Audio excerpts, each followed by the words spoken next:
বলে বর্ডারের কাছে নিয়ে গিয়ে বিএসএফ দুটো গুলি ফায়ার করছে, ওরা দৌড় লাগাচ্ছে কোনো বাংলাদেশে বিডিআর তারা ধরছে। তারা ধরার পর তারা বলছে যে আমরা ওই ভারতবর্ষে ঢুকতে গেছিলাম, ওখান থেকে গুলি চালিয়েছি, আমরা পালিয়ে এসেছি। তার মানে বাংলাদেশ থেকে ওদেরকে ভারতে পুশিং করা হলো, এটা আর তারা বলছে না। এটা একদিকে ভালো যে বাংলাদেশ থেকে ভারতবর্ষে ঢুকতে যাচ্ছিল, ভারতবর্ষের বিএসএফ গুলি চালাতে ওরা পালিয়ে এসছে, পুশিং এর ব্যাপারটা থাকছে না।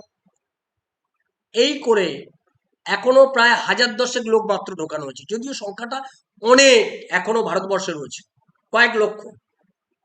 এই যে বিভিন্ন জায়গায় দেখছে না, উত্তরপ্রদেশ, দিল্লি সব পরিষ্কার করা হচ্ছে, এই সব জঞ্জাল এসে জমা হচ্ছে পশ্চিমবাংলায়, এই সব জঞ্জাল পশ্চিমবাংলায় জড়ো হচ্ছে। এই জঞ্জালগুলোর ক্ষেত্রে এটাও একটা বিপদ। আবার এই বাংলাদেশে যেই শেখ হাসিনা